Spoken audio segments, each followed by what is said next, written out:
श्रेष्ठ कृत आहुति देंगे। इसमें सामग्री साहुति नहीं देनी है। यदस्य कर्मणोऽप्यरीरितं यद्वान्योन्यविहागरम् अग्निष्टसृष्टकृद्विद्यात् सर्वं सृष्टं सुहृदं गतिरां कामानां समर्थयित्रीं सर्वान्नः कामान् समर्थयात्। यजमान खड़े होंगे और आपके पास जो घृत है यज्ञ पात्र में उसे एक हार बनाते हुए प्रदान।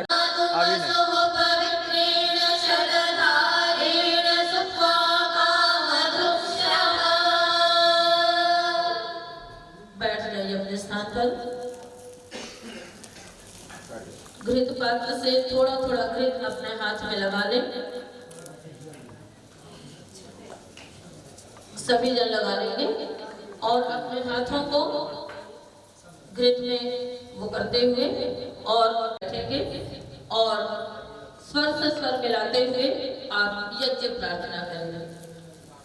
यज्ञ रूप प्रभो हमारे भाव उज्ज्वल कीजिए, छोड़ दीजिए छल कपट को मानसिक बल दीजिए, वेद की बोले रिचाए सत्य करे शोक सागर से तरे, अश्व के संताप सब हर दे रहे, भावना मिट आज दिन भर चलेगा सर, निकाइए तो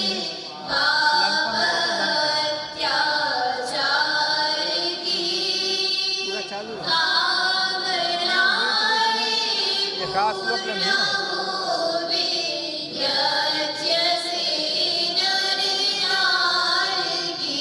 कितना देर चल रहा है? लाइव कर दो।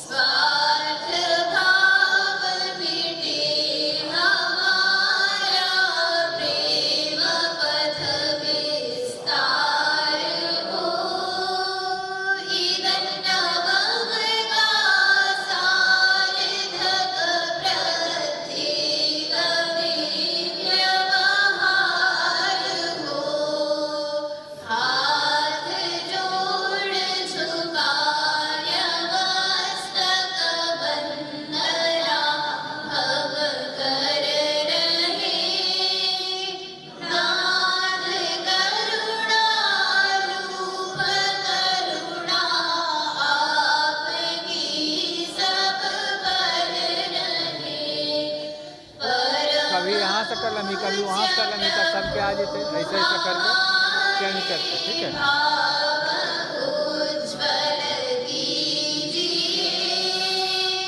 छोड़ दीजिए छल कपट को मानसिक बल दीजिए, प्रभु मानसिक बल दीजिए, सर्वे भवन्तु सुखिनः, सर्वे सन्तु निरामयाः, सर्वे भद्राणि पश्यन्तु दोनों भाई वजह मा कश्चित् दुःखभाग् भवेत्, सबका भला करो भगवान, सब पर दया करो भगवान, सबको दो वेदों का ज्ञान, सबका सब विधि हो कल्याण, सबका सब विधि हो कल्याण, ईश सब सुखी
पुरस्कार प्रदान कर रहे हैं। बोलिए ओम सत्याः सत्तो यजमानानां कामाः। ओम सत्याः सत्तो यजमानानां कामाः।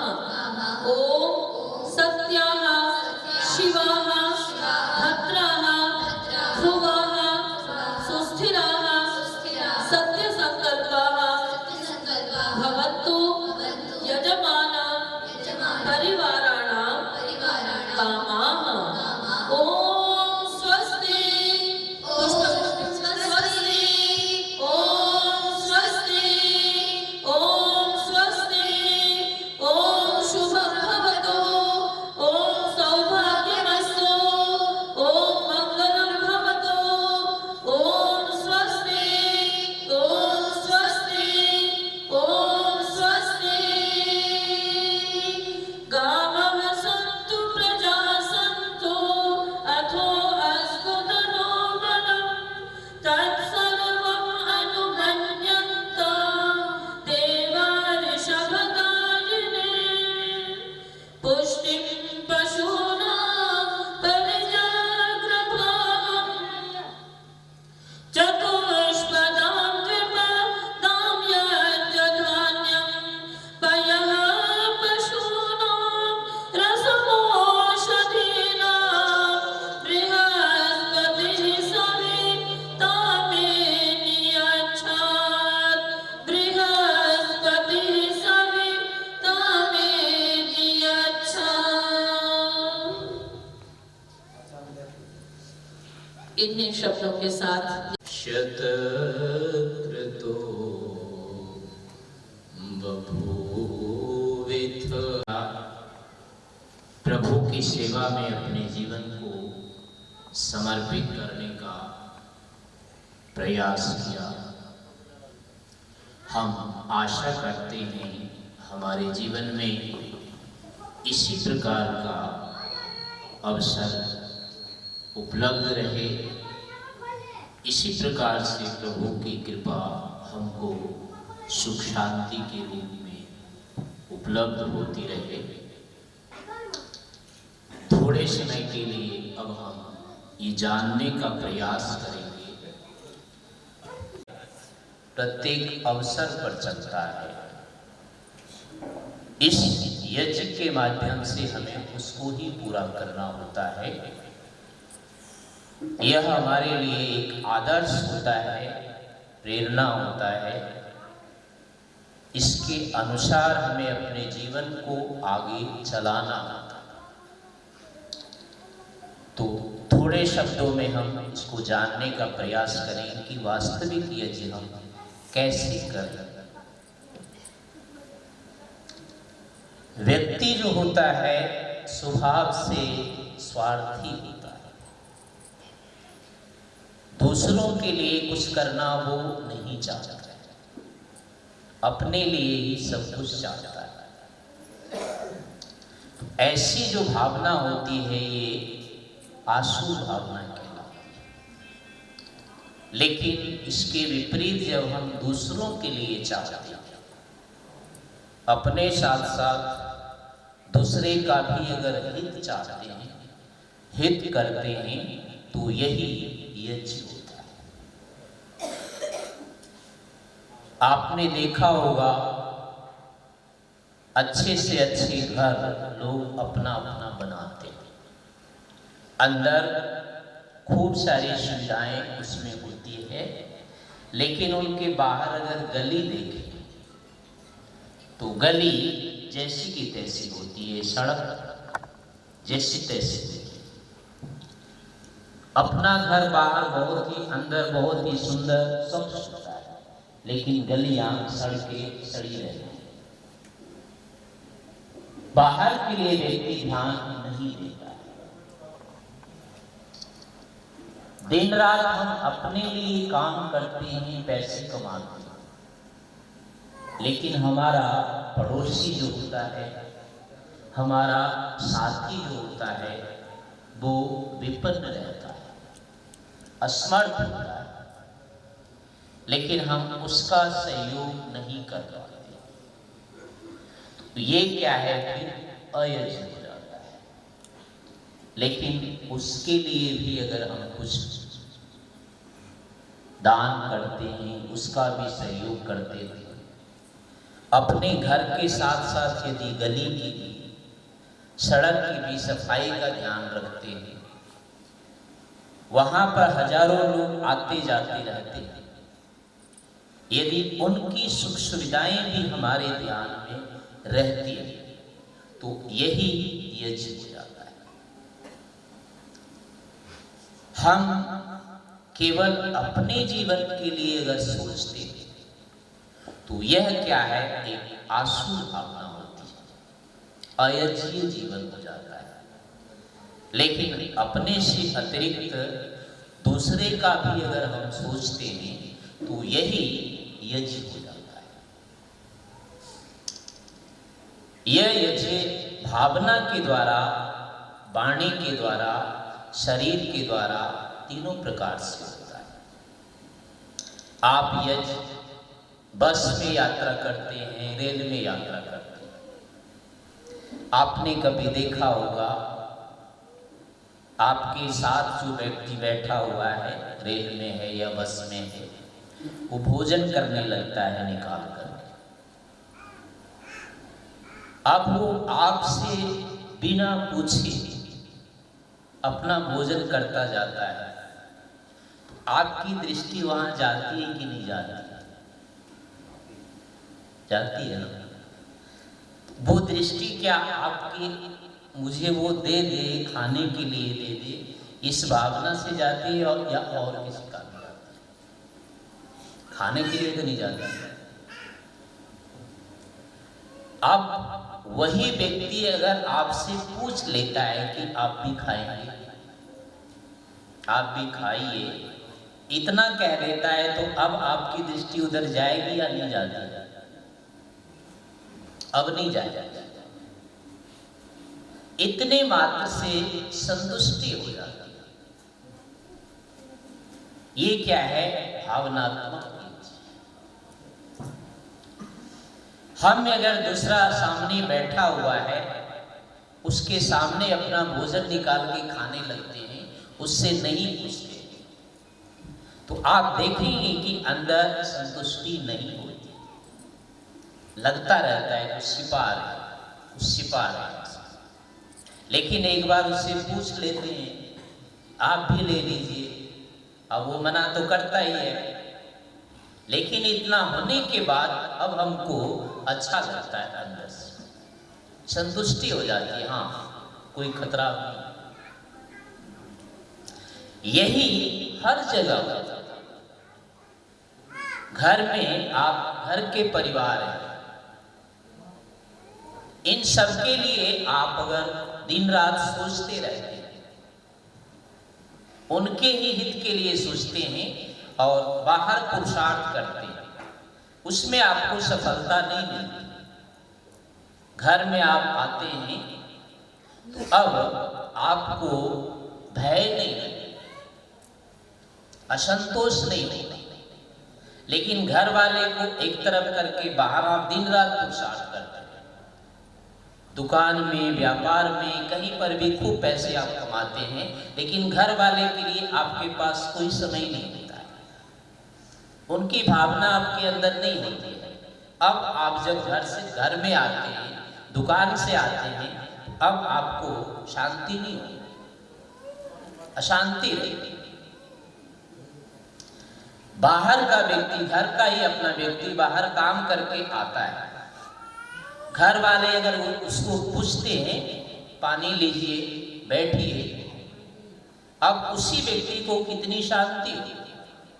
लेकिन जैसे ही बाहर काम करके आया घर वाला व्यक्ति, और घर वाले सुनाने लग गए कि ये नहीं लाया, वो नहीं लाया, इतनी देर कर दी, कहाँ क्या थे, क्या कर रहे थे, उसको पूछने लगे। अब उसको क्या होगी, अच्छा काम करके आया है तो भी अशांति होगी। तो ये क्या है, हम केवल जब अपने स्वार्थ का ध्यान रखते हैं, दूसरे के साथ हम अपना समन्वय नहीं रखते, अपने सुख के साथ साथ दूसरे की सुख का भी ध्यान नहीं रखते हैं, तो इसी से हमारा जीवन क्या होता है, अशांत होता जाता है, हमारे अंदर आसुरी भावना आती जाती है। लेकिन अपने साथ साथ अगर हम दूसरे का भी ध्यान रखते हैं, वो चाहे छोटे रूप में है चाहे बड़े रूप में है, मन से हमें अपनी सामर्थ्य के अनुसार अपने साथ साथ दूसरे के हित का भी ध्यान रखना चाहिए। जैसे माता छोटे बच्चे का ध्यान रखती है, पिता पूरे घर का परिवार का ध्यान रखता है, एक आचार्य अपने पूरे कुल का विद्यार्थी का ध्यान रखता है, एक श्रेष्ठ राजा होता है वो अपनी सभी प्रजा का ध्यान रखता है। अगर ऐसी स्थिति होती है तो घर में, कुल में, समाज में, राष्ट्र में शांति की स्थिति होती है। लेकिन अगर दूसरे की ओर हमारी दृष्टि नहीं जाती, दूसरे का हित हम सोचना छोड़ देते हैं, तो अब हमारे अंदर चंचलता आने लगती है, हम स्वार्थी होने लगते हैं, धीरे धीरे हमारे आचरण में छल कपट बढ़ने लगते हैं, चोरी डाकू जो भी भावनाएं बनती है वो सब के सब यहीं से बनती है। जो बच्चा घर में अगर बाल्यकाल से माता पिता की ओर से अति संतुष्ट है, वो बालक चोर नहीं बनेगा, वो डाकू नहीं बनेगा। लेकिन बचपन से अगर वो संतुष्ट नहीं रहा, क्षुब्ध रहा, उसकी इच्छाएं पूरी नहीं हुई, तो वही बालक धीरे धीरे अपने माँ बाप के प्रति ही प्रतिकूल होता जाता है, उन्हीं से उदासीन होता जाता है, वहीं से उसके मन में स्वार्थ बढ़ता जाता है, आगे चल के वही चोर बनता है, डाकू बनता है। ऐसा इसलिए हो जाता है कि हम बचपन से ही समन्वय नहीं बना पाते। तो इसी प्रकार से हमने ये यज्ञ किया, ये भी एक भूतों के साथ, पृथ्वी जल अग्नि वायु आकाश आदि जो है, इन भूतों के साथ एक हमारा समन्वय होता है। दिन रात हम श्वास लेते हैं, इनकी शुद्धि करना हमारा दायित्व होता है। जैसे सड़क पर हम चलते हैं तो उसके निर्माण का दायित्व होता है, एक व्यक्ति इसका निर्माण नहीं कर सकता है, लेकिन कई लोग मिलकर के कर के रूप में सरकार की सहायता करके फिर इसी का निर्माण करते हैं, तो सबको सुख होता है। ऐसे ही इस यज्ञ के माध्यम से पृथ्वी जल अग्नि आदि जो भूत, जिनका हम केवल व्यक्तिगत रूप में शोधन नहीं कर सकते, लेकिन इस यज्ञ के माध्यम से इनका ही शोधन होता है। इससे एक प्राकृतिक संतुलन होता है। वायु की शुद्धि, वृष्टि की शुद्धि होने से हर प्राणियों के अंदर एक स्वभावतः शांति की स्थिति उत्पन्न होती है। बुद्धि प्रसन्न हो, सूक्ष्म होती है, मन प्रसन्न रहता है। लेकिन इस कार्य को अगर हम नहीं करते तो हमारे अंदर चंचलता, स्वार्थ की भावना आती जाती है, शरीर में, मन में असामंजस्य होता जाता है, हम धीरे धीरे संकुचित होते जाते हैं, सिकुड़ते जाते हैं, और परिणाम ये होता है कि फिर लूटमार की स्थितियाँ आने लगती हैं। तो समय के अनुसार हम इसको विराम देते हैं। आपने ये पवित्र कर्म किया, यज्ञ किया, इसको अपने आचरण में लाने का प्रयास करेंगे। इसके माध्यम से प्रभु की सेवा में अपने जीवन को समर्पित करने का प्रयास करेंगे, तो इसकी अवश्य सफलता होगी।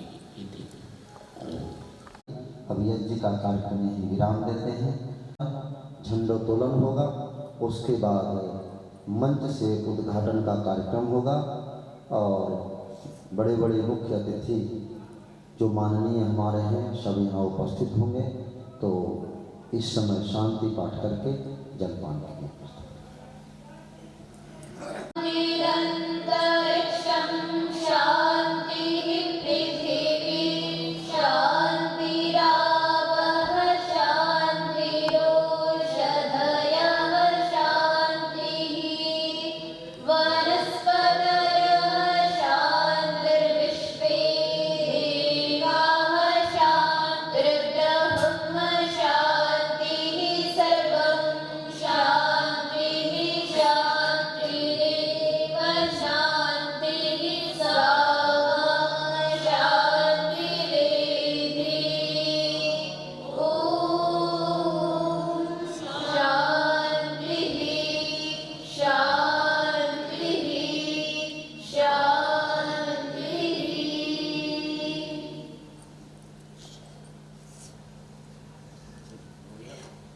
जुबली सो अभय वैदिक धर्म की जय।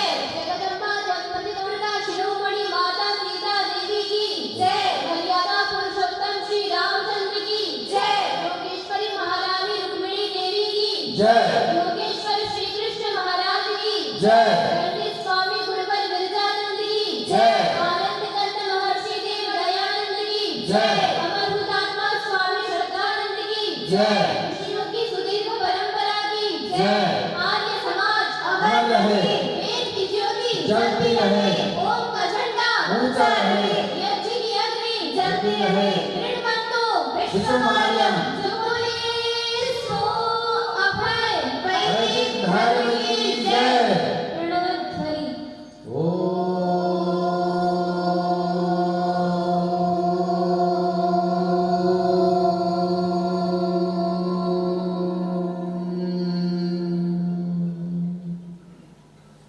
शांति शांति शांति। वैदिक अभिवादन सभी को सादर नमस्ते। ये पत्रक जो आप लोग के पास में है, पत्रक सब लोग जो है जमा कर देंगे और आपके पास में बची हुई सामग्री वाला कटोरी है उसको ला करके यहाँ वापस उसमें सभी सामग्री को डाल देंगे। कितना कर देंगे? पत्रक जो आपके सामने है सब पत्रक इधर जमा कर देंगे और वो सामग्री वाला जो है सामग्री बचा हुआ है वो पुनः जो है इसमें बड़े वाला कटोरी में डाल दें।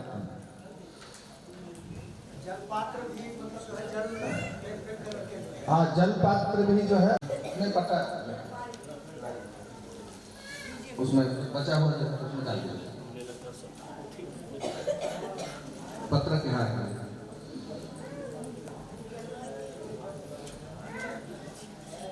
इसको ये गायत्री मंत्र का पटका अपने पास में रखिए। इसको कभी भी हवा निजत करते हैं तो उसको धारण करके घर में भी कीजिएगा। उसको रखिए।